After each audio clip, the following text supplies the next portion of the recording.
So welcome back. Welcome and welcome back for those of you who've joined us before.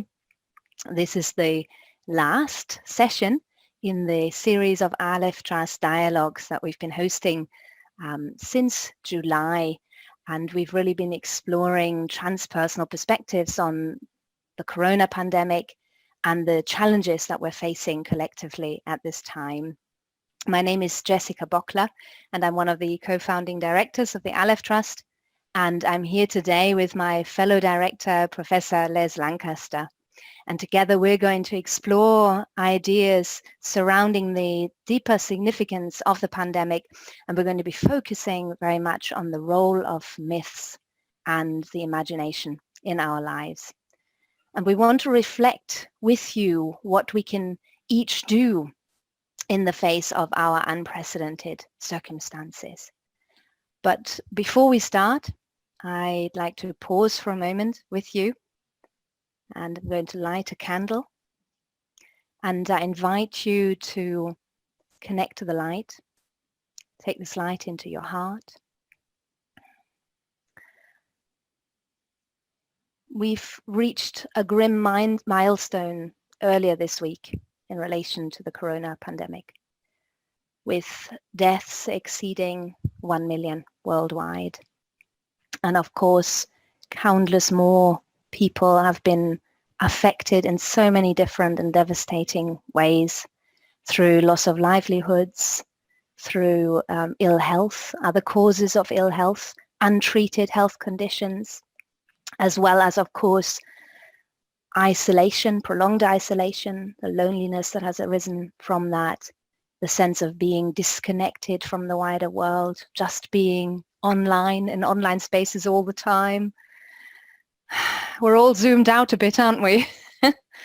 And that isolation also leading to problems with addiction, with mental health, domestic violence, and so on. So these are tough times for so many of us. And we felt it would be an appropriate way to open the session, lighting the candle once more and bringing this light into our hearts as we're sitting here collectively and reflecting on the deeper significance of the pandemic.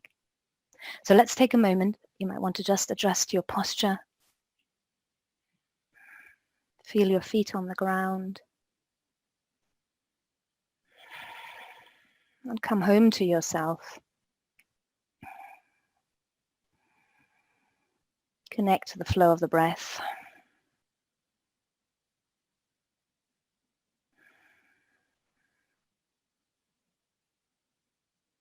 And just gently sense into the body, feeling into your posture. How you're holding yourself today.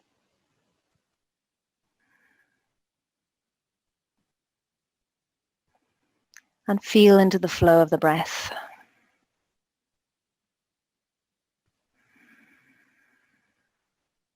And maybe you're feeling the rising and falling of the chest and the belly.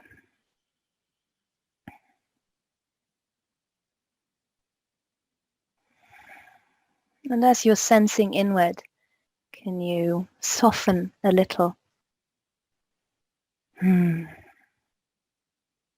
Arriving more fully home with yourself and gently looking inward, being compassionate.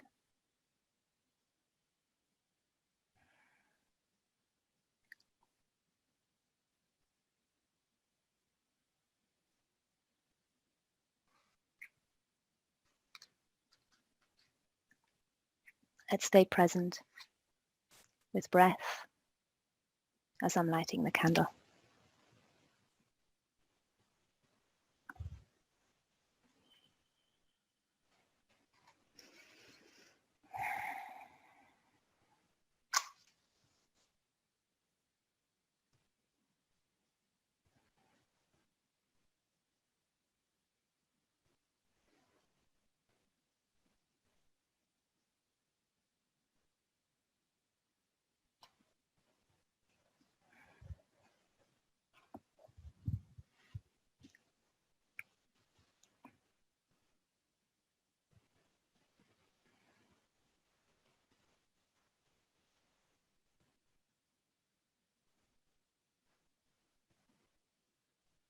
Take this light into your hearts.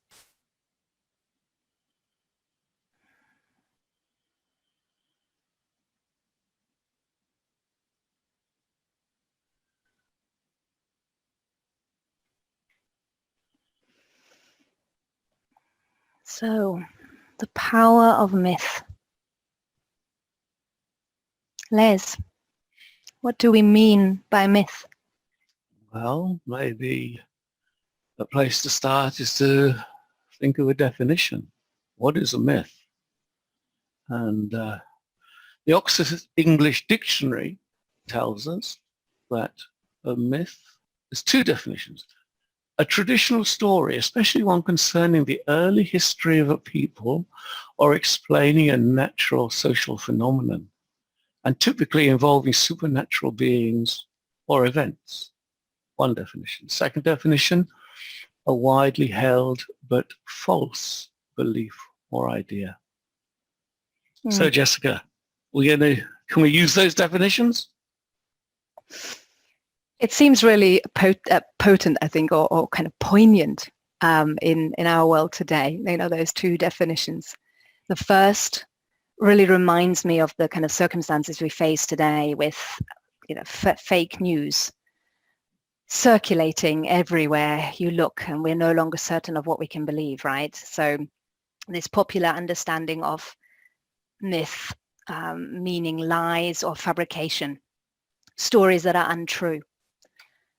And so myths only existing in our imagination, and imagination being something that is conflated with kind of fantasy and confabulation. That's one thing. And that seems to be very prevalent in today's world. And then there's this other take on myth, as you say, right? Which predates this contemporary conception, which has become kind of our existential dilemma. Yeah. Whereas in kind of ancient cultures, myths were stories that were shared to explain the natural world, the natural events, the natural rhythms and patterns, which kind of inform the course of our lives, right? And rather than thinking that these stories that were generated in ancient cultures were all just fabricated to enable people to survive adverse circumstances, I think we can consider myths really as stories that were expressions of a deeper resonance with nature. And I think our spiritual heritage speaks to that these stories in religious and in spiritual texts are really expressive of patterns of the earth, of cosmos, and they're therefore expressive of a deeper intelligence. And I kind of want to expand into that vantage point a bit further, because I see myth as a narrative structure that's not only reflective of outer form, but it is form giving. Yeah, I mean that the myths we live by, they inform, they shape our lives, our values, our perspectives, our expectations. So a myth is like almost like a meta-narrative then, right?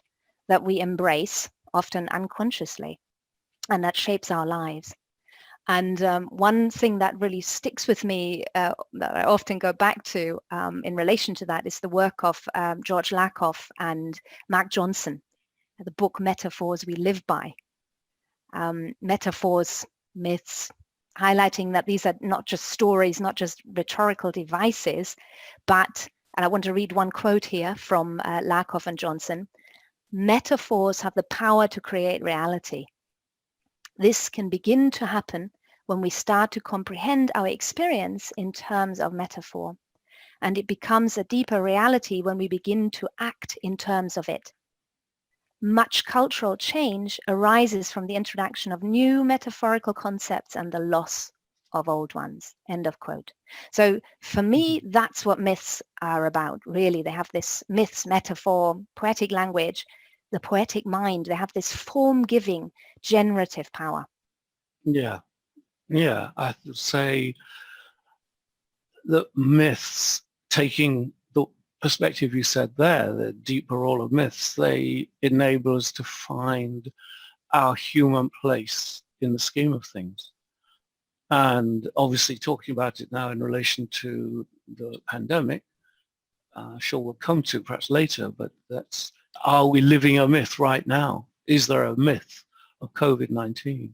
Just staying with what you were saying there about the creative reality and, that beautiful work from Lakoff and Johnson, it's the real role of creativity, the role of imagination. And it goes back to that definition, isn't it? Two definitions. You say, oh, imagination, no, it's just, it's a waste of time, fantasy. No, imagination is right at the beginning of everything. And you made a quote. I'm going to add a quote of my own here from one of my favorite writers, Coleridge, great poet, but also a very profound thinker. And he wrote about imagination. And he said, and I quote, "The primary imagination I hold to be the living power and prime agent of all human perception, and as a repetition in the finite mind of the infinite I am." It's always been that quote has been a guiding light to me for about 40 years. And he was incredibly prescient because, leaving aside the sort of religious bit at the end, which is also interesting, but just taking the first bit, he's saying that all of perception is animated by imagination. So, what you were saying from Lakoff and Johnson about cultural change, that's true. That's the sort of large scale. And maybe that, again, relates to COVID in that situation where we are today. But you've got to realize that myth operates at all levels with imagination. So the very act of, seeing the glass of water that's on the desk in front of me, it's seeing as, it's an act of imagination in that very process of seeing, to see it as a glass. And of course, so much more so when we think about the larger contexts and relationships and our responsibilities to the world, which I think that again links into the myth of COVID. Mm-hmm. So yes, myth, there is power in myth. I think that is a good title, I must say. I just add one thing, actually. I know you're going to say something, just to make it a bit more acute. I always think myth is like, it's like having a map. You're in a territory. You need a map. You need a compass. What they give us is two things: knowing where we are and knowing how to go where we need to go. I think that's the power of myth. Yeah. Sorry, Jessica, I interrupted. No, that's fine. I was just, as you were speaking, I was thinking, we don't see the world as it is. We see it as we are. And that point feels so acute today because of technology, because of social media. We're in our own reality tunnels and we don't realize it. We're in our own echo chambers. And, this whole notion that social media is giving rise to more division, more polarization, because the algorithms are re-informing us of what we already believe. That's the situation we're in. How do we get out of that? And to me, the crucial point is that if we engage with myth in this other way, the way where we're tapping the deeper imagination, then we're kind of flipping perspective. We're coming out of the reality tunnel if we allow that other to come through us and inform us. And I think the power comes from the fact that we're flipping perspective. We're stepping out of the ego into something much larger. And underpinning that is the idea that consciousness is primary, not matter. Yes. Consciousness is primary. So we're in this, if we adopt that perspective, we're in a post-materialist paradigm. Consciousness is primary, and then consciousness gives rise to both matter and phenomenal experience, the mind. And it does that through resonance with collective patterns and rhythms. It follows the grooves of kind of collective memory, right?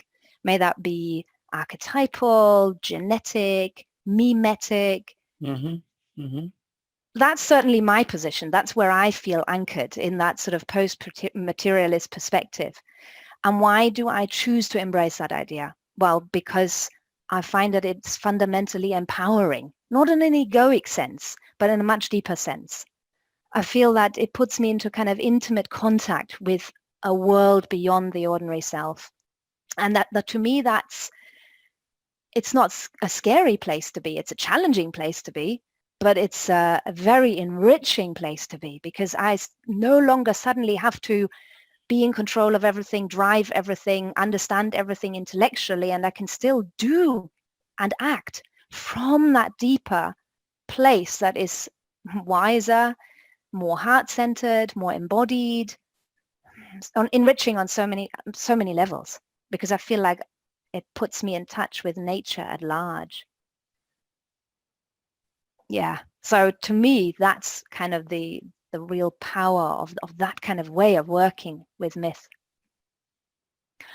I want to kind of turn to the people in the room and ask you, what kinds of sort of deeper meta narratives are you seeing that are playing out in today's world? So what kind of meta narratives do you think are informing our lives presently? What kind of stories are we telling ourselves? What narratives are out there? So maybe take a moment to locate the chat window and type in there, just maybe a few words, a sentence. What meta narratives do you see playing out? It's useful to look at our the kind of, artworks that are being put out, films, popular films, popular writing. What kind of stories are we telling ourselves? Yeah, Veronica writes apocalypse. Yeah. Yeah, I made my own little list, and I've got that one on the list, Veronica. Yeah, the narrative of collapse, the narrative of societal collapse. If you look at Extinction Rebellion, for example, right here in the UK, responding to the climate crisis, there's the deep adaptation movement, which was initiated by Jem Bendell. And that the stories they're telling are very much about society breaking down, potentially human beings ceasing to exist, societal downfall, and the extinction of our species, as well as many others, of course. Yay, Michael, that's right. The opportunity to grow and evolve. There are I want to pick up on that. I think there are two narratives there. One is the kind of older now, modern, kind of 20th century story of growth, of maybe unbridled growth, a sense of, eternal progress, building, we're getting better, GDP, it's always going up, It's another narrative, isn't it, that we've lived with through the 20th century. And I was thinking when I was sitting with that narrative, one wonderful metaphor for it, our sort of aspirations to build into the sky, right? When you look up, what's the tallest building in the world today? It's the Burj Khalifa, isn't it, in Dubai? It's written it down, 828 meters. But there's another building that's under construction. All the construction ceased for the time being, but that's the Jeddah Tower in Saudi Arabia, and that's going to be, at least the idea is, it's going to be 1 kilometer tall, 1,000 meters. Yeah, crazy. So a wonderful metaphor for this, endless sense of we're growing, we're building, we're, where are we heading? Where's that limit, What else have we got here? And of course, Michael, then the other one was to evolve. So that's another narrative. We could frame it either as a narrative of individualism. I'm improving myself. I'm perpetually working on myself, and I'm growing as an individual because of my efforts and my abilities. Or in a more spiritual sense, maybe a narrative of awakening. And I'm seeing other comments coming in as well. Sue Bradley, all about control, and the pandemic is either real or it isn't real. It's overblown. Yeah, narratives of control, of dominance, of superiority. Yeah. And if you think of all the breakdown there of colonialism, the kind of upheaval around identity politics, people who have been suppressed coming to the fore, asserting their voices, There's a lot happening there, a lot of clashing, a lot of division, polarization, but also the need for all to be heard and to be seen, for things that have been invisible, people that have been invisible, have been suppressed, being seen. Yeah, there's so much there, and about control as well. Sue, thank you. Joanna, we're more connected than ever versus we have never been as disconnected. Yeah, that's a wonderful one, Joanna. And this is a good example, isn't it? Here we are in this session together and not together. Yeah. Mm. Empowerment, says Leela. Me too, the empowerment of women. Yeah, very much. Crisis versus opportunity, right, Susan? Yeah. And an escalating fight between New World Order, baddies, and consciousness raising light workers, goodies. Yeah. Yeah. And the outcomes hanging in the balance. Yeah. Mm-hmm. Very much. Yeah. It's an interesting idea to reflect on. Which meta-narratives do we each embrace? What are we living? I sat with that thought. And for me, it's certainly a narrative of awakening. So the sense of I am working in a community, I am endeavoring to attenuate the ego, to be more present in a more whole person way, and I am appreciative of the wisdom that comes from the spiritual traditions, indigenous traditions. And I think also goes with that goes the sort of the well-being of the whole. So it's not just about the individual, it's not just about me, but it's about the whole of us. And on that deeper level, we're really one. We're not divided. I think Aleph Trust kind of follows that that narrative very strongly. Yes, actually, that's what I was thinking as well. You know, what is our narrative? I think there's two directions I'd like to take this in. One is, what is our narrative? And secondly, what is the narrative of COVID-19? Because obviously that's what this session really is about. And I think the comments in the chat window are already taking us in that direction. I mean, Sue, you know, it's either not real or overblown. If that is correct, then I think it feeds very nicely into the point of the myth. There's a myth that we're living, a myth that's taken hold of, and in that sense, maybe, you know, it's difficult to see what is in some narrow sense objectively real. But I think our myth, you know, I mean, the Aleph Trust. Why Aleph? I mean, Aleph, I'm sure you've read this on the site. Aleph is a letter tracing it back to an Egyptian hieroglyph. It's the horns of an ox. It represents the power of nature. That's really, you know, untamed potential. And that relates, I think, to the myth of COVID. How are we relating to the power in nature? You know, this fight between our human power and the power in the natural world. And, you know, those horns, they come right through to the letter A. It's just been turned upside down.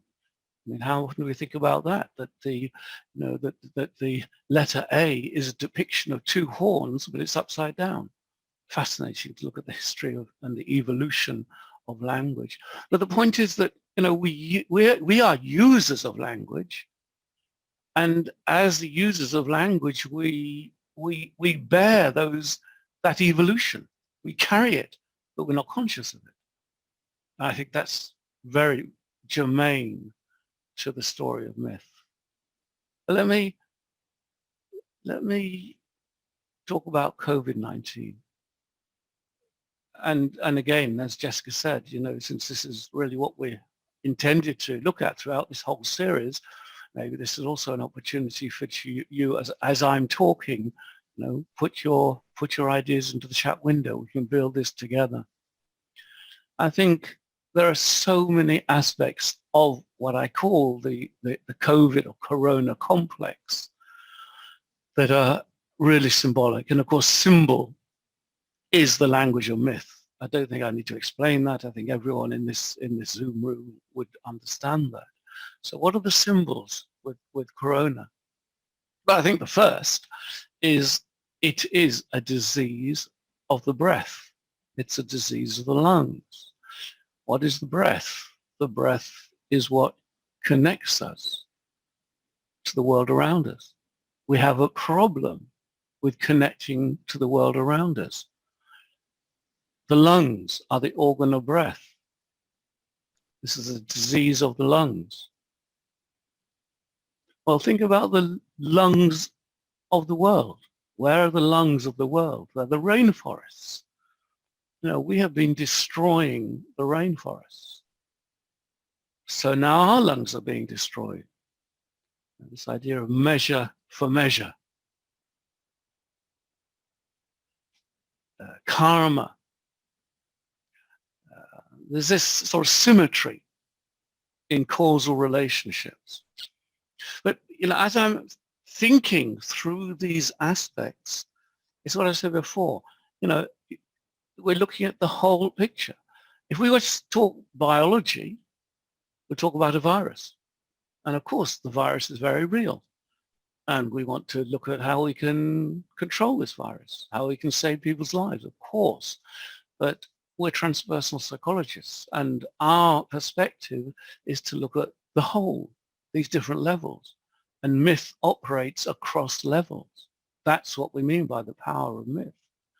So, you know, it's not simply that we need to recognize that destroying the rainforest is not a great idea. I think it's something else. I think we need to understand that there is a collective psyche. That's the level that we're talking about here.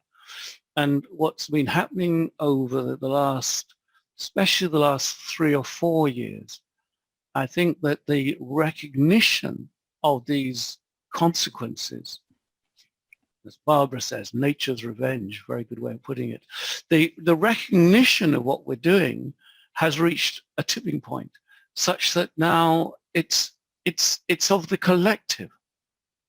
And therefore, the collective psyche, it's not just my ideas, someone else's ideas.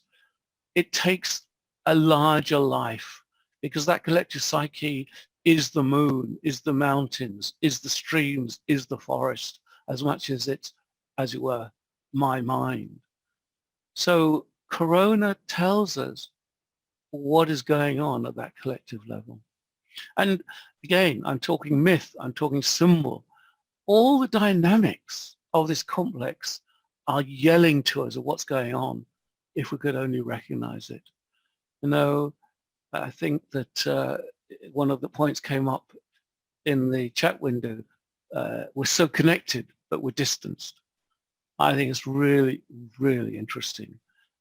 That's what this complex, the complex is not simply the virus. The complex is the mindset that responds to the situation. So it's what in the UK, Boris Johnson and all these scientists are telling us.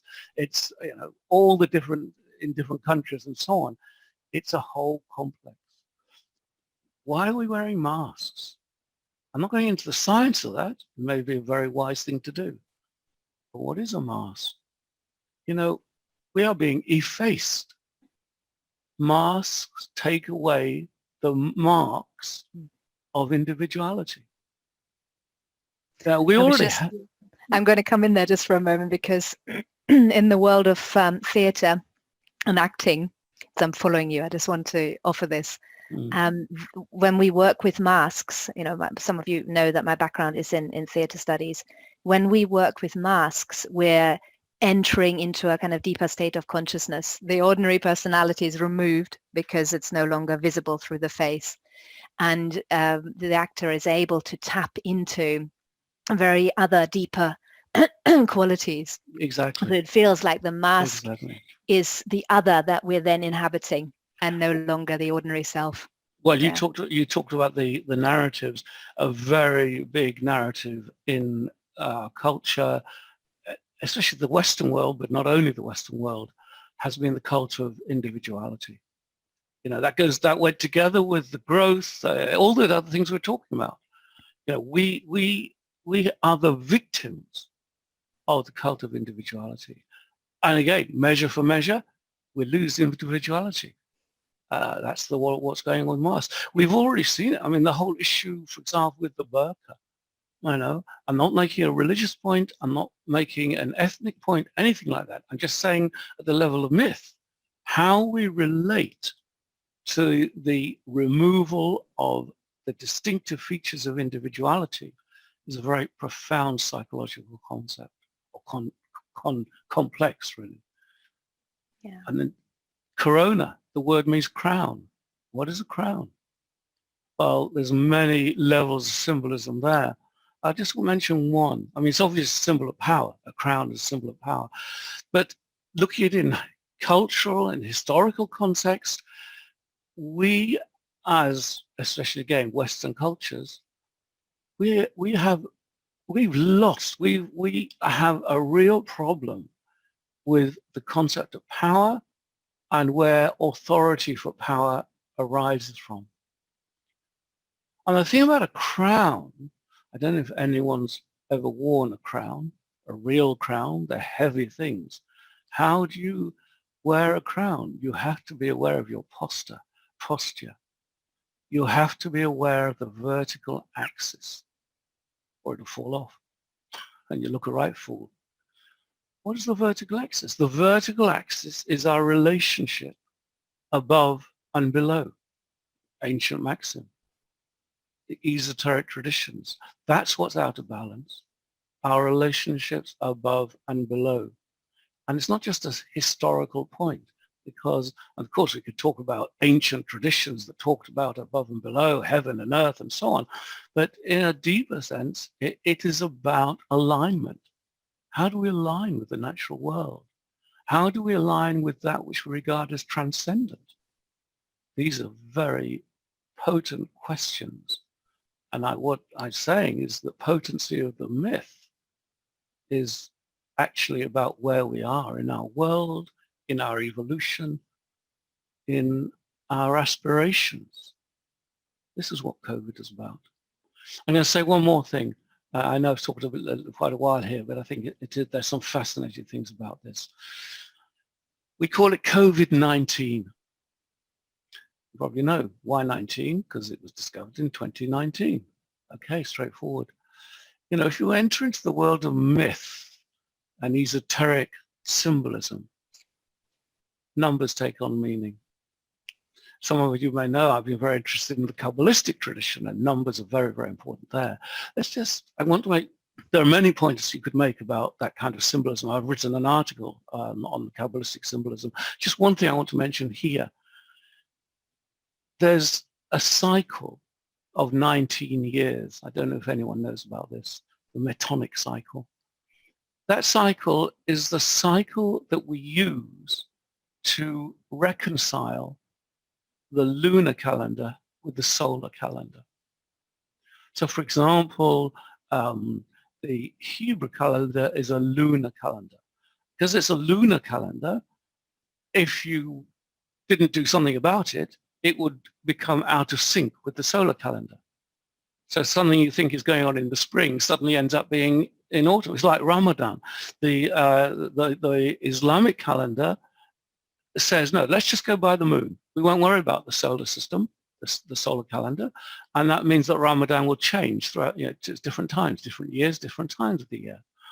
But the Metonic cycle, the 19-year cycle, is a way in which we reconcile the two. I'm not going to go into all the details, but it means we have leap months in the third year and various years in the 19-year cycle.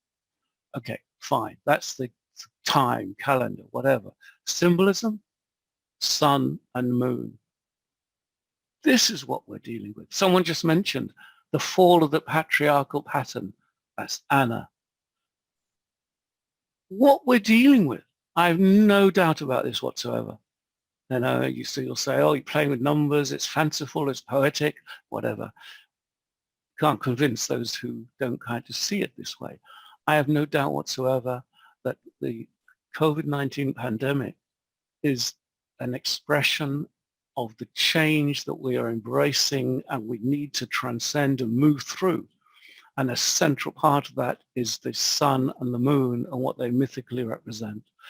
Obviously, day, night, male, female, conscious, unconscious. There's a huge wealth of kind of associations, right brain, left brain, right brain. So the number 19 is incredibly potent in that context. And I would include that in talking about the power of myth in relation to this pandemic. There's so much here. There's so many themes that we could deepen into. I was just writing down for myself alignment and what that's, you were speaking of the alignment of the vertical above and below. I was reflecting on the kind of ritual work that I am involved in, and it often features that component of connecting to the above and the below, using the spine as the central channel, working towards aligning oneself, noticing how one can become more receptive to energies entering from above as well as from below. I think one thing that, as I'm bringing that up, one thing I'm sitting with is, how are we each working? What are we each doing to get in touch with this rich material that is so wise, that can tell us so much? And also you spoke, of course, of the masculine and the feminine, the balance of the masculine and the feminine, and the balance of day and night. The night connects us to the dream space, right?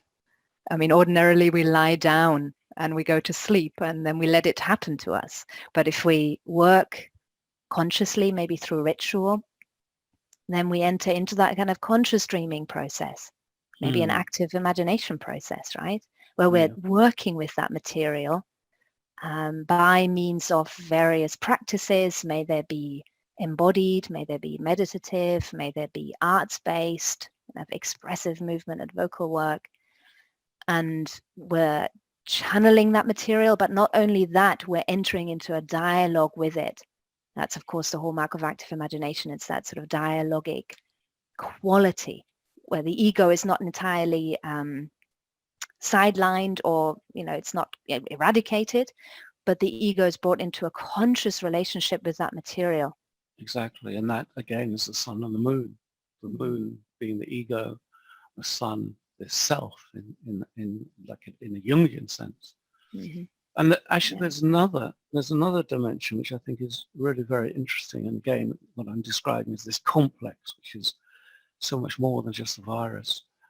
And that's the intergenerational side of this, which I think is huge. I mean, the first point is it's very unusual. In the history of pandemics, plagues, etc., it is the norm that the ones that are most likely to be affected are the young, very young, infants and so on, as well as the aged. It's very, I think, I haven't done a total history of pandemics. Maybe someone could tell me if I'm wrong. I think it is unusual to have that pandemic where the very young are hardly affected at all, and the ancient, the elders are. And so again, in this spirit of myth, in this sense of a complex, what is that telling us?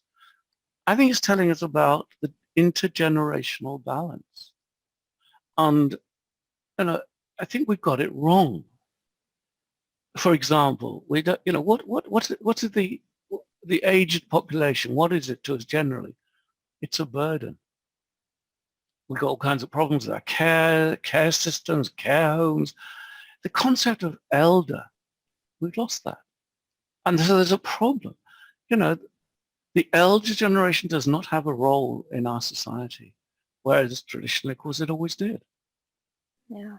And we got it, and at the same time, demographically, of course, the aged are becoming more and more numerous due to health, medicine, et cetera, So it's and it's not healthy. It's not healthy. It seems to me, it's not healthy to have a situation where the younger generation is compromised or even victimize them and make it more strong in order to protect the elderly.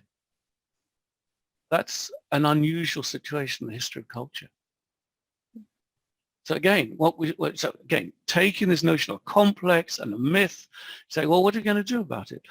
And saying, well, I don't know what we're going to do about it. I think this is something we should really discuss. But the first one is to come from a place of knowledge. And that's what myth does.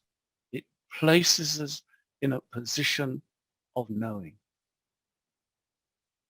I wonder if that is a good point to invite in our participants to see if there are any questions you want to ask or any comments you would like to make. And we're watching the chat window, but you could also unmute and speak out. We'd love to hear from you. Just pause for a moment. That's a classic invitation to keep the silence. Silence, I know. Please unmute. Yeah, we are afraid of dying. Aldous has written that. I think again, it's we don't have the sense of that journey. I mean, I don't want to over-romanticize it. I myself have an aging father who's kind of at the gates of the end of life, I think, and it's very hard. How do you do? How do you care? How do you value? But nevertheless, I think it is true that as a culture, we have lost the art of dying. Yeah, we've made it clinical and we've hidden it away. We don't, see death. We brought it but I into mean, that's a privilege of the very industrialized nations. You don't have that in countries where medicine, and healthcare systems are not so advanced. It's a privilege and a burden. We've sanitized life in the industrialized nations, I think. Yeah. I do wonder, I want to put this to all of you, how are you working with these ideas? Because we're in this, it's such a difficult situation to be in, and one can feel so hopeless and so overwhelmed and so alone with this. So a question to you, and if you have wisdom to offer, ideas to offer, thoughts to offer around this, how you are working with what you're encountering in your experience, then please do speak up. Now is a good time for that. Are you following practices that are anchoring you, putting you in touch with a sense of something, higher, a higher intelligence? How are you working with this? Is this real for you in your everyday life? Jessica, may I come in? Please, Tanya, do. Hi, I think maybe I've turned my webcam on as well while that will be lovely. Hi. There we go. I'm going to speak to one or two of the points that you brought up, and the one is the elderly and caring for the elderly. And the second one pertains to how I'm coping on a personal level. So I think what's been really interesting for me is that I'm in a place of complete acceptance, almost like I'm standing back and witnessing what is happening to the world. And I am neither afraid nor very anxious, almost to the point of acceptance. If I've come to terms with the fact if I had to get the virus and were one person who would die as a result of that, in a way, I'm very comfortable with that. But the extension of that is that my thinking is so that I feel that about others as well, that death is natural and that we shouldn't fear it. The only difference that's happened now with Corona is that it's placed the fear of death at our feet. It's very much in the media, it's very much in the news, so it's really brought that to our awareness. And as a result of that, I think a lot of people in German we say im Umfeld, in my surroundings, seem to be very anxious about getting corona. I know people here in South Africa who have actually not left their homes since the initial lockdown in February, March, because they're so afraid of contracting this disease. So I think my difficulty at the moment lies with the fact that I feel so comfortable about it that I'm not sure how to interact with people who are fearful of it, because I believe we are all going to die at some stage, some sooner, some later, some of corona, some of a heart attack, some of old age. We never know. And I think the point that you and Les made, that we have made old age and death so clinical. We've, pharmaceutical companies are desperate to keep people alive. It's happened recently in 2 instances where I know of people who are near 90 who've been diagnosed with cancer and who are actually being treated now. Chemotherapy, surgery, where I'm going, for heaven's sake, it's your time to go. And I don't mean that in a horrible way. Yeah. And I think that corona is really, really putting us in a place where we need to think about these issues and talk about them. Yes, and talk about them, exactly. Yeah. Because it's such a taboo topic, isn't it? We don't talk about death or dying, and we don't, what you've just shared with us is generally a big taboo, to suggest that it might be okay to die and that we may not need to or want to prolong life at all cost, lying in a hospital on a ventilator, or being plugged into various apparatuses to keep us alive as long as possible. It's linking it again to this point of myth and all the symbols that are going into it. I would link the point you made, Tanya, which is a very important point. I would link that again back to this question about authority and power, because many people would say what you just said. Many people that, putting all the resources into keeping someone alive at that situation, is it the wise thing for our culture to do? But the problem, I think, is that the system of power and authority is such that no one can challenge that. So can you imagine a politician standing up and say, yeah, anyone over 75, no treatment for cancer? You just can't do it. There's no way. And so I think, as I say, I'm always trying to take that larger scale view of this sort of mythical symbolism here. And I think that feeds in what you described. It feeds into this notion of relationship to crown, authority, power. And that's something we have problems with today. And also a sense of identity, I was going to say, Les. What are we identified with?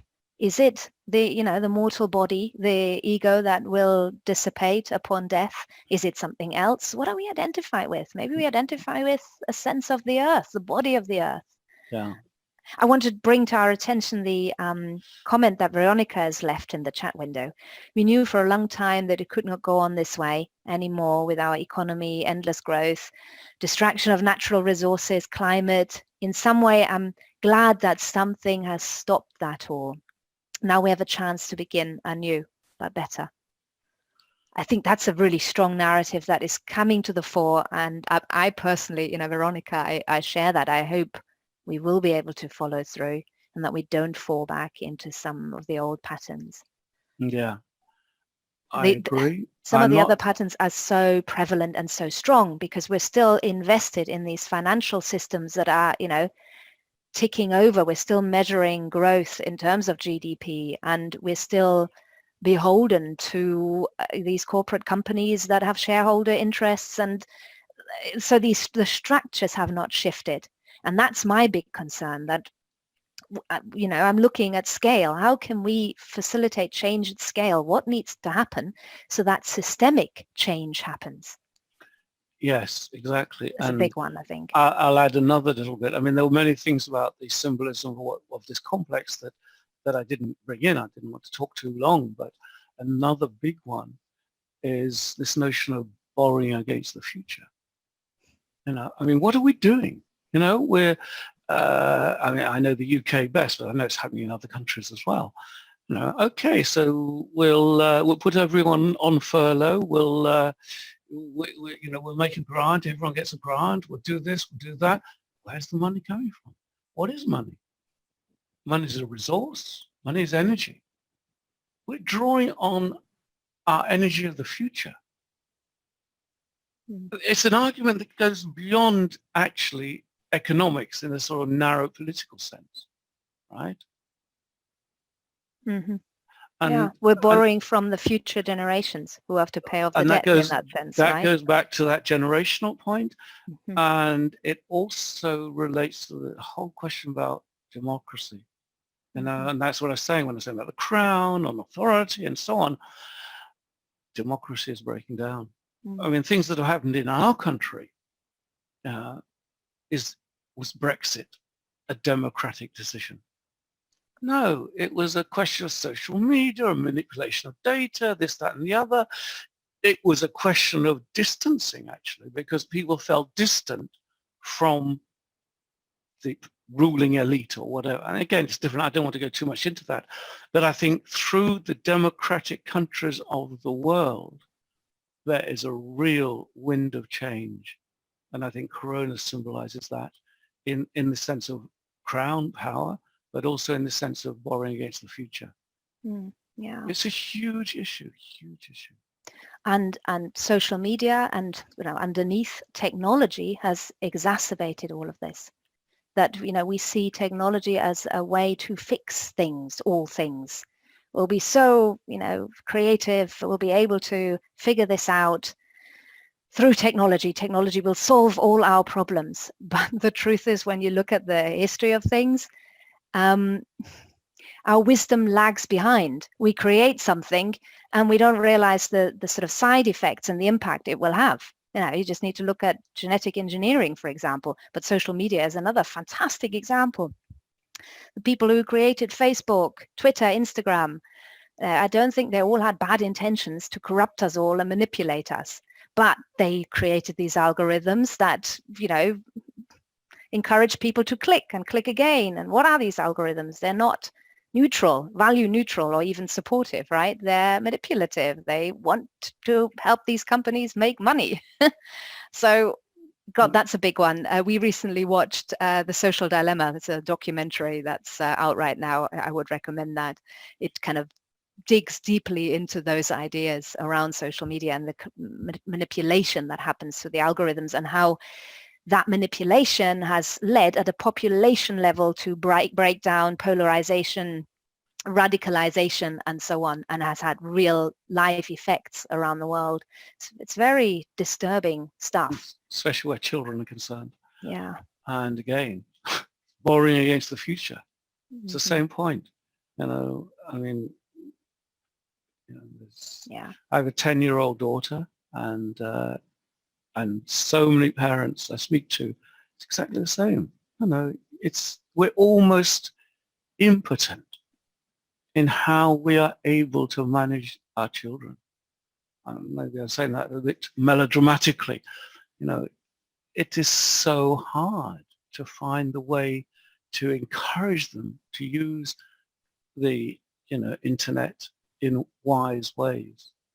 And again, taking the mythical, always looking at a larger scale, this is about how we come to terms with collectivity.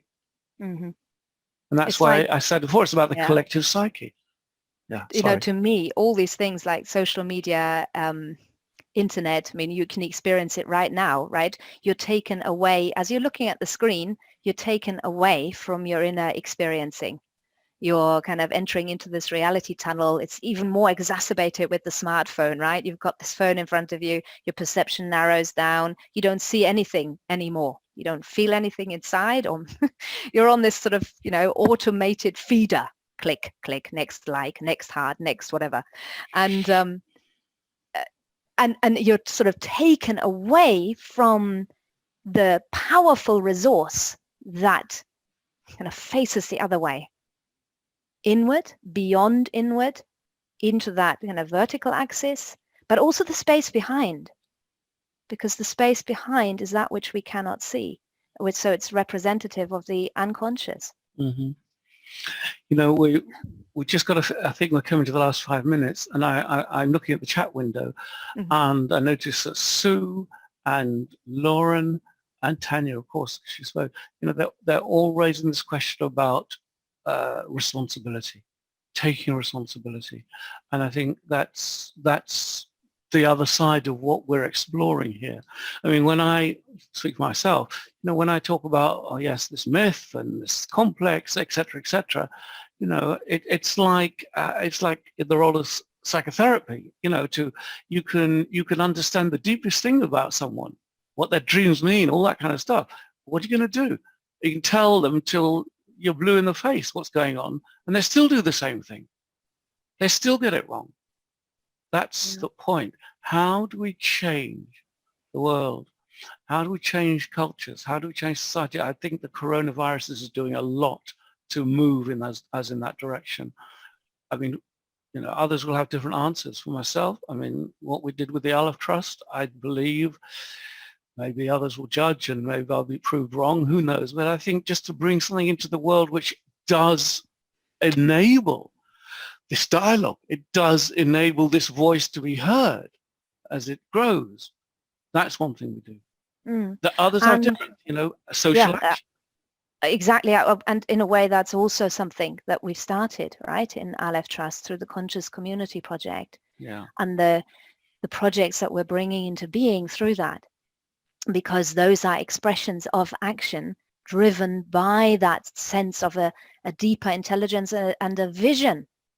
Because for each of us, that deeper intelligence animates a particular vision of what could be. And that's one thing that kind of creates hope inside of me, that, you know, as we're nurturing projects that try to create try to offer a different vision in the world, maybe they will have a resonance. And they're working with correspondence. Yes, they're relatively modest projects, but perhaps they will create ripples and create a resonance, a correspondence on scales. We have to start somewhere. You have to start somewhere. Yeah. If you want to explore these projects, you know, if you have not heard of the Conscious Community Project, feel free to go our website and also visit the Aleph Field, which is a multimedia magazine that we have recently launched. And you'll see on there a number of projects have been that have been described. So, for example, there's a project on integrative medicine, looking at a kind of holistic approach to healthcare, and also a project on permaculture, looking at how land can be transformed and how the transformation of land transforms people. So really working intimately with nature. And then another project actually is envisioning a kinder media, a better use of social media. So there's some really wonderful ideas there. Please do have a look. Nick, thank you for sharing that in the chat window, the link there. How are we doing for time? We could carry on here, couldn't we? This is I think really I'm going to say one thing on this myth, final word. The power of myth, and we call this the power of myth. The power of myth is about being conscious of the complex of meanings that imbue the moment now with its potentialities. That's what myth is about. And, you know, this point about acting and how we change things. It's that point, ability to act from a place of knowing in relation to the needs of the day.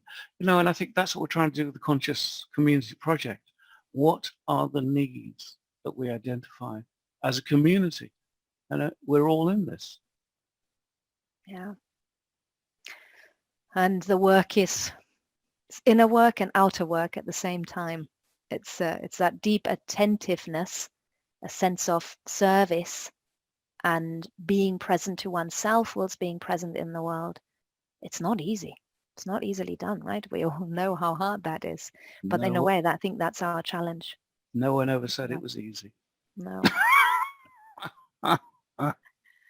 Dominica writes in the chat window there, the future is trying to connect us with the past and vice versa. There is density of trying to get into balance of all polarities. Yeah.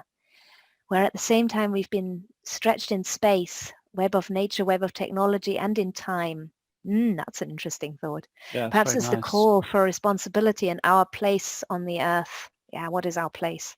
Here and now, having the opportunity to learn, to listen, and to act appropriately. Yeah, and yeah, I think that's very poignant. And we're slightly overrunning, but I will just say one thing. You know, I wrote a piece about this, and the point I made at the end of what I wrote is that it's almost exactly 50 years since we first saw those wonderful shots from space of our planet. You know, and again, in the spirit of numbers and meaning and symbolism, 50 years is a jubilee. It's a kind of renewal.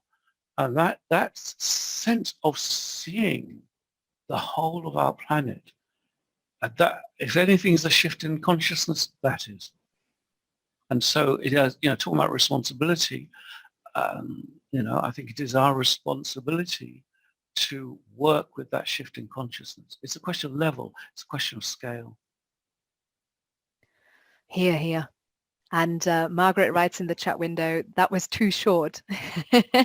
and I feel that too. And Margaret, we're sitting with the idea of possibly doing another series. Are we? And deepening more into, yes, Les, I'm surprised. Oh my goodness, another? But to continue the dialogue, but also possibly to look at focusing more on practice and really exploring the practice angle, you know, working with initiation, with deepening into the collective intelligence and looking then at how that can be applied. So there are some ideas that are bubbling away. And if you're interested in that, if you want to keep in touch, then please do, you know, do stay in touch. Come join our newsletter, have a look at our website. Francesca, I think we've got a final slide that we could put up there. Just take a moment. Do have a look to stay in touch, join the newsletter, and also you can follow us on our social media channels. I'd like to thank you all for your contributions this evening. And before we depart, we'd like to extinguish the candle together. Yes, just before we extinguish the candle, sure. Can I just comment, this is the last, I mean, you said that maybe we'll have another series, which is great. This is how we make policy at the Aleph Trust. It's the first I heard of it. But I want to just reflect very, very briefly. I know we're over time. This has been been a great series. I'm so grateful to everyone who's been involved. You know, I'm not going to go through the whole list. We haven't got time. But it's been very fine, I think, to see the different perspectives that actually have been articulated over this series. And speaking as a director of the Aleph Trust, and you know, Jessica also is director, I'm humbled. I am humbled that you know, we, through establishing this organization, can give voice, can allow those voices to be heard. So it's great to bring this to a conclusion, and thank you to everyone. Thank you, Les. And now on screen, you can see the web address of the Aleph Trust, www.alephtrust.org. So feel free to have a look there. And like I said, join our newsletter. You'll be able to do that on our website and social media. If you look for us on Facebook, LinkedIn, Twitter, you'll find us. So thank you for joining this session tonight. And let us attend to the light. I invite you to take the light inside of you as I extinguish the candle, and then we can depart. And maybe you want to, when you depart, unmute and say goodbye.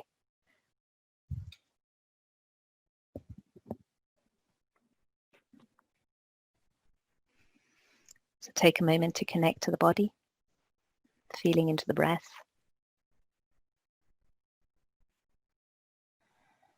Taking the light inside. You are a light to the world.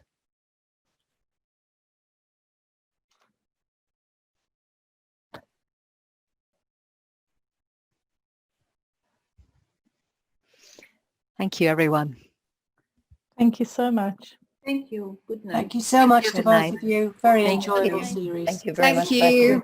Thank you. you. Thank you very much. Right. Thank Bye. you. Bye. Bye-bye. Bye-bye. Bye. Stay healthy. Do our best. Thank you. You too. Take care and be well, everybody. Thank you again. Thank you.